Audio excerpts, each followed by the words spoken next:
एक बार एक लड़की फोन करके मुझे बता रही थी कि मैडम मैं आपघात करने जा रही हूँ। नमस्कार। आज इस महिला दिवस पर अपना नज़रिया हमारे साथ साझा करने के लिए हमारे साथ हैं Leelaben Ankolia, state women commission Gujarat की चेयरपर्सन।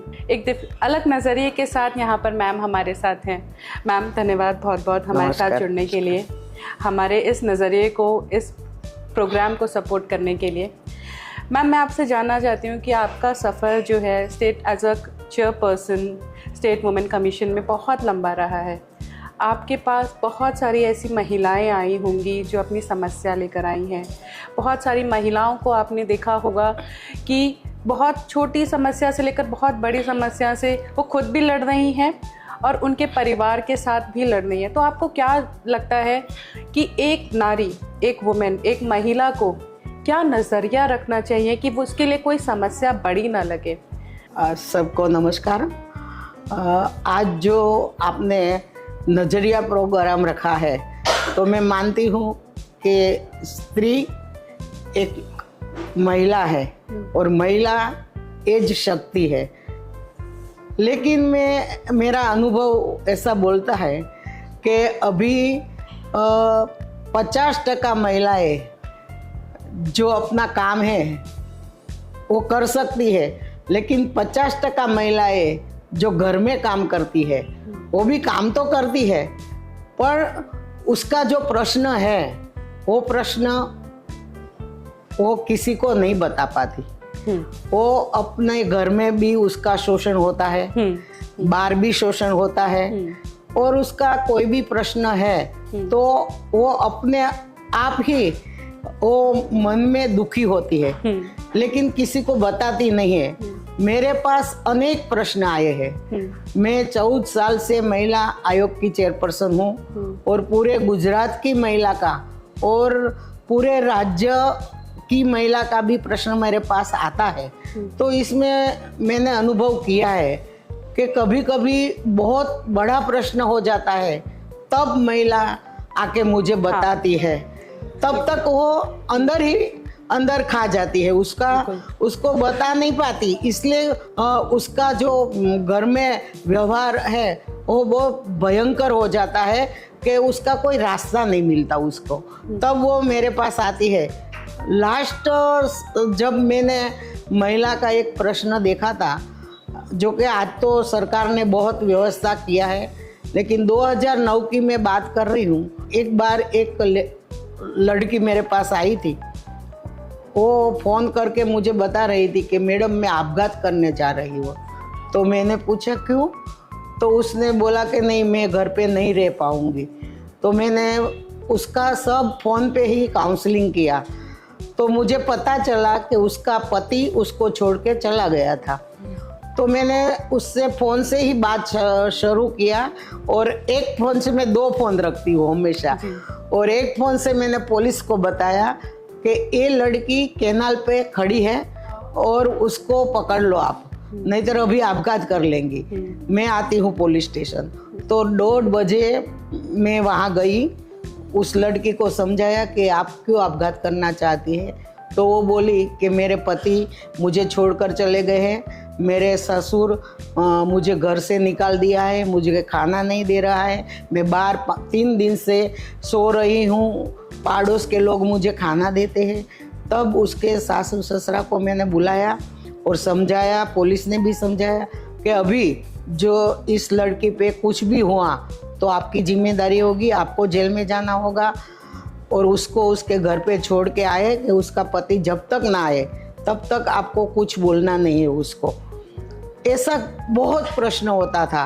तब मुझे ऐसा विचार आया कि मेरे पास तो जो हेल्पलाइन चल रही है वो तो 11 से 6 बजे तक चल रही है, तो बाद में कितनी महिला को क्या क्या होता होगा, तो वो क्या करती होगी।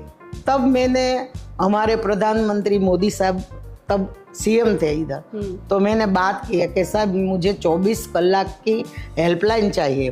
तो साहब ने बोला आपकी हेल्पलाइन तो चलती है, क्या ज़रूरत है। मैंने बोला कि जब 6 बजे के बाद कोई भी महिला को कोई भी प्रश्न होता है तो वो कहाँ जाएगी, वो पुलिस स्टेशन भी नहीं जा पाती। इसलिए साहब ने हमारा जो प्रश्न था वो सोल्व कर दिया और पूरे गुजरात में हेल्पलाइन शुरू किया 181। आज पूरे गुजरात में 24 लाख महिला ने उसमें भाग लिया है, उसका प्रश्न सोल्व हो गया है। तो ऐसा कितने ही प्रश्न आते हैं। कभी महिला मेरे पास आती है कि मेरा बच्चा मेरे सास ने ले लिया, मुझे बच्चा नहीं मिल रहा है। कोई आती है महिला कि मुझे घर से निकाल दिया है। एक बार कोरोना में ही एक महिला को घर से बाहर निकाल दिया था। वो 3-4 दिन से बाहर घूम रही थी। उसको घर में उसके पति और दोनों लड़के नहीं रखते थे। मैंने बोला कि क्यों नहीं रख रहे, तो कि वो बोल रहे हैं कि वो मानसिक उसकी स्थिति खराब हो गई है। मैंने मानसिक स्थिति खराब हो गई है तो आप कैसे निकाल सकते हो। तो उसको बुलाया और उसकी पत्नी को उसके घर पे वापस भेजा। ऐसा मैं मान रही हूँ कि अभी भी हम अवेयरनेस का कार्यक्रम करते हैं। पूरे गुजरात में महिला सशक्तिकरण का कार्य भी चल रहा है। आप जैसी कितनी महिलाएं महिला के लिए काम कर रही है। कोई न कोई महिला को कोई उद्योग सिखा रही है, कोई उसको साथ में ब्यूटी पार्लर है, सीवन वर्ग है, ऐसा काम करवा रही है। कोई महिलाएं ये मैडम ने बोला कि वो डॉग के लिए काम करी, वो कितना अच्छा काम है। जो पशु को कोई नहीं काम करता तो उसका काम भी वो कर रही है। तो आप सभी लोग अभी तो काम कर रहे हैं, लेकिन मुझे अभी भी लगता है कि हमें बहुत काम करना जरूरी है। मैम, एक सवाल आपकी ही बात से निकल कर आता है कि जब आपने बोला कि बहुत सारी ऐसी महिलाएं हैं जो बात जब हाथ से बाहर निकल जाती है, जब बहुत ख़राब हो जाती है, तब आपके पास आती है, तो ऐसा कौन सा नज़रिया उसके पास होना चाहिए कि बात इतनी ख़राब हो ही ना पाए। और उस नज़रिए के साथ अगर उसको लगता है कि उसके साथ कभी भी जीवन में, पर्सनल जगह पर, परिवार में या किसी काम की जगह पर उसके साथ कुछ गलत होता है, तो ऐसा कौन सा नज़रिया उसे रखना चाहिए कि उसको वहीं पर रोक दिया जाए। अभी आप जो बात कर रहे हैं वो सब काम मैंने पूरे गुजरात में कर दिया है। देखो, मैं जब सरकार में काम करती हूँ तो जो महिलाएं कोई ऑफिस में काम करती है या कोई कंपनी में काम करती है तो उसके साथ जो जातीय सतामणी होती है वो ना हो, इसलिए पूरे गुजरात में हमने सरकारी कचेरी में भी, कलेक्टर कचेरी हो, डीडीओ कचेरी हो, पुलिस कचेरी में भी होता है, ऐसा नहीं होता। तो हमने एक पत्र उसका ठहराव करवाया है कि जहाँ जहाँ भी ऐसी जातीय सतामणी होती है तो वहाँ उसको एक कमेटी बनाई जाए। 3 लोगों की एक कमेटी बनती है, तो ये 3 लोगों उसको सुनते हैं जब ऐसा प्रश्न होता है। तो तब एक कमेटी भी बनी है। अभी हेल्पलाइन हमारी बन गई है। और दूसरा बहुत अच्छी बात मैं कहूँ तो गुजरात में पहला क्या था, पुलिस स्टेशन महिला नहीं थे। तो मोदी साहब जब आए तो पुलिस स्टेशन भी महिला के लिए अलग पुलिस स्टेशन बनवाया। तो भी हमको ऐसा लगा कि पुलिस स्टेशन में महिला नहीं जा पा रही, उसको पुलिस के पास जाने में थोड़ा संकोच होता था। तो वो भी मेरे पास आती थी, कोई प्रोफेसर महिला हो, कोई कमिश्नर महिला है, सब मेरे पास आती थी। तो मुझे बोलती थी मैडम हम तो नहीं जा पाएंगे, हमारे पति बहुत बड़े ऑफिसर है तो उसको अच्छा नहीं लगेगा है। तो उसका प्रश्न सोल्व करने के लिए हमने पूरे गुजरात में नारी अदालत बनाई, जो ब्लॉक लेवल पर अभी नारी अदालत चल रही है। 270 नारी अदालत, उसमें हर एक नारी अदालत में एक एडवोकेट रखा है हमने, वो भी महिला ही रखा है, जो ये पूरा हैंडल करती है डिस्ट्रिक्ट में। और उसके हाथ नीचे जो ब्लॉक आते हैं, या एक डिस्ट्रिक्ट में 6 ब्लॉक है या 15 ब्लॉक है, तो उसमें भी एक काउंसिलर रखा है। और उसके हाथ के नीचे 15 महिला हमने रखा है जो स्वेच्छा आप जैसे काम करती है। तो वो जुट जाती है कि हमें ये काम करना है, मानद वेतन लेके वो काम करती है। तो गांव में क्या प्रश्न होता है, गांव की महिलाएं आ नहीं पाती, उसको डर लगता है कि गांव में मैं जाऊंगी तो हमारी महिलाएं जो अभी काउंसिलर है और उसके हाथ नीचे जो गांव की ही महिला काम कर रहे हैं, वो उसके घर जाके उसका फॉर्म भर के उसको बुलाती है और उसका प्रश्न सोल्व करती है। ऐसे पूरी गुजरात में अभी तो महिला और बाल विभाग में भी समिति बनी है जो महिला को, और महिला पुलिस स्टेशन में भी काउंसिल रखा है जो महिला का प्रश्न वो संभालती है और उसका प्रश्न सोल्व हो जाता है। और वैसे ही अभी हमने देखा है कि महिला और बाल विभाग और सरकार जो महिला सशक्तिकरण का काम कर रहा है, जागृति लाने का, कि महिला गांव में भी जागरूक हो, जो भी प्रश्न बनते हैं वो प्रश्न आके बोले। लेकिन जब महिला प्रश्न अपना बोलती ही नहीं तो किसी को मालूम नहीं हो। लेकिन आप जैसी जो महिलाएं हैं जो काम करना चाहती है वो अपने, मैं तो बोलती हूँ कि आपको कहीं नहीं जाना है, आप अपने पड़ोस में देखो कि आपके पड़ोस में क्या बन रहा है।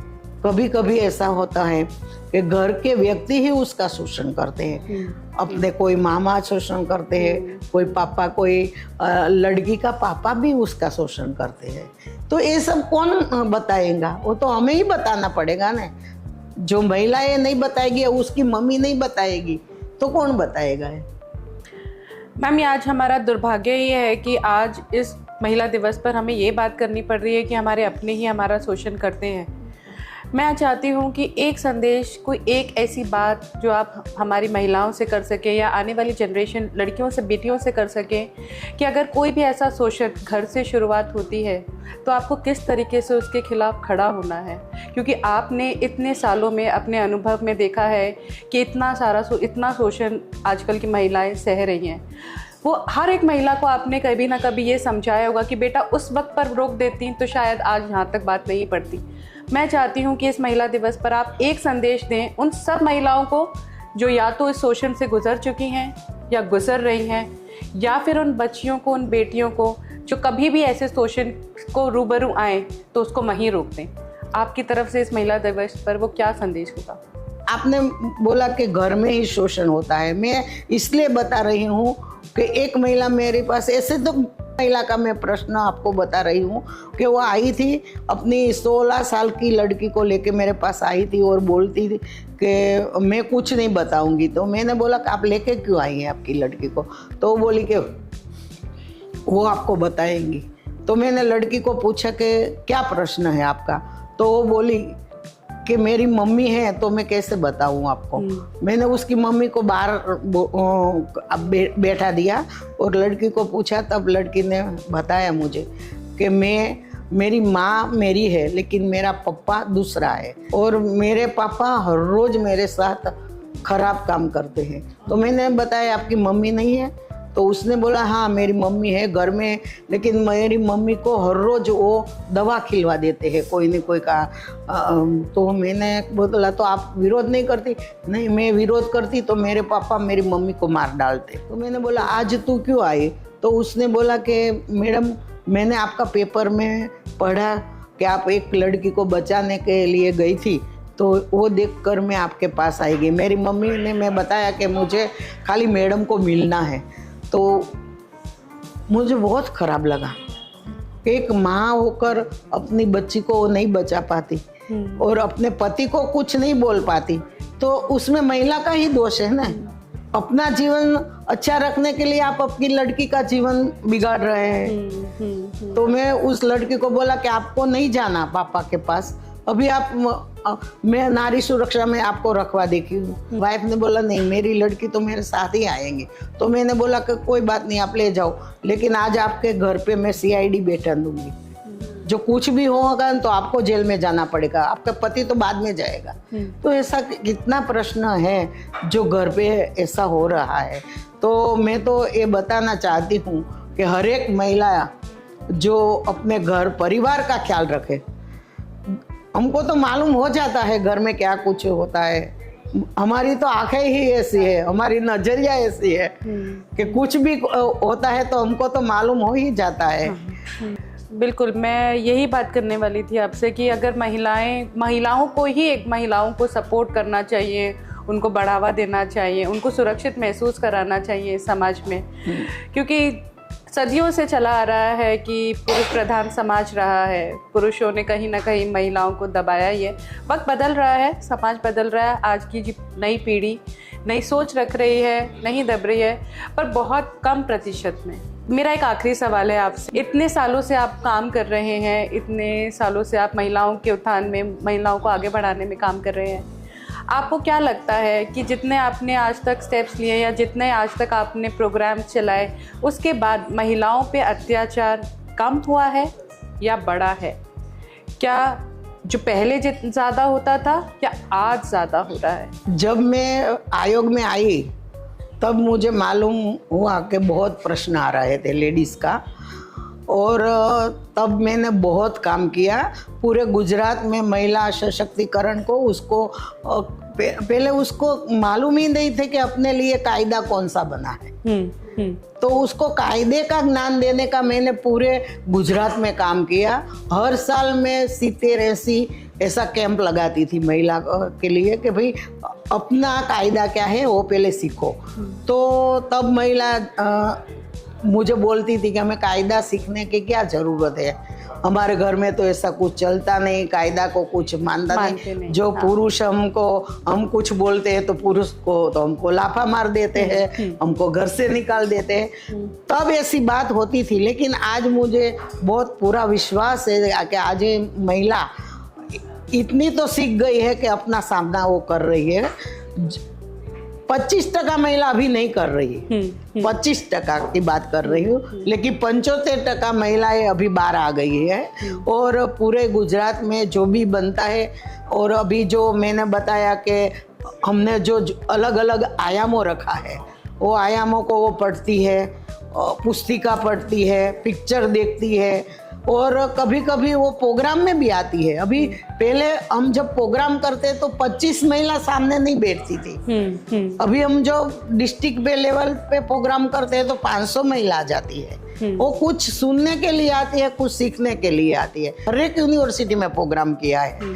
तो पहले मैं खाली गर्ल्स के लिए प्रोग्राम करती थी, लेकिन मैंने साहब को बताया कि नहीं, एकली गर्ल्स को कायदा का ज्ञान की जरूरत नहीं है, बॉयज को भी कायदे का ज्ञान की जरूरत है। क्योंकि कभी कभी क्या होता है, माँ बाप को अच्छा लगता है कि मेरा लड़का तो डॉक्टर बन गया, अभी तो कुछ लेकिन मैं जाहिर में पूछती हूँ कि आपको कुछ प्रश्न है, तो यूनिवर्सिटी में लड़का बता है हाँ मुझे प्रश्न है।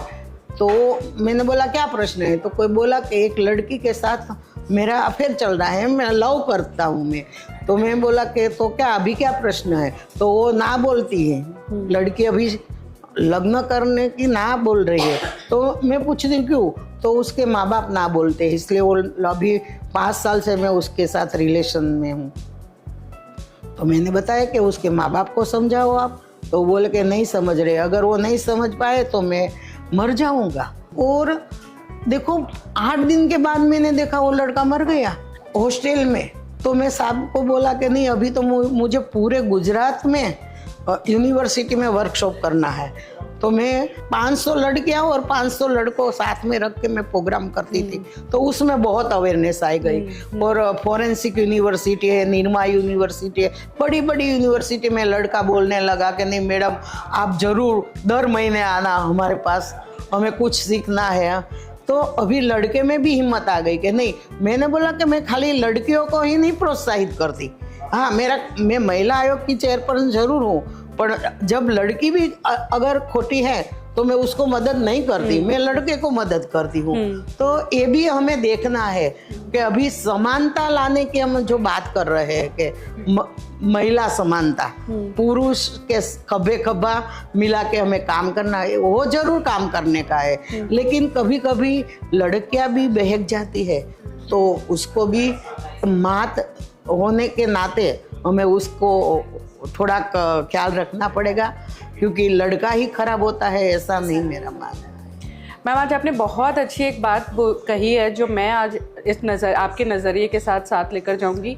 हम हर महिला दिवस पर सिर्फ हमारी महिलाओं को समझाने की कोशिश करते हैं, उनको बढ़ाने की कोशिश करते हैं, हम पुरुषों की बात तो करते ही नहीं है हाँ। कि हमारे को पुरुषों को भी सिखाना, उनका भी नज़रिया बदलना ज़रूरी है। आज मैंने एक बात आपसे यही सीखी है कि सिर्फ महिलाओं का नज़रिया तो बदला हुआ है ही, पर फ़र्क सिर्फ इतना है कि वो किसी डर से या किसी प्रेशर से बता नहीं पाती हैं या खुलकर आगे नहीं आ पाती हैं। आज ज़रूरत है इस समाज को बदलने के लिए कि हम पुरुषों का नज़रिया महिलाओं की तरफ बदल लें। यही मैं आपसे आज लेकर जा रही हूँ। थैंक यू सो मच, धन्यवाद।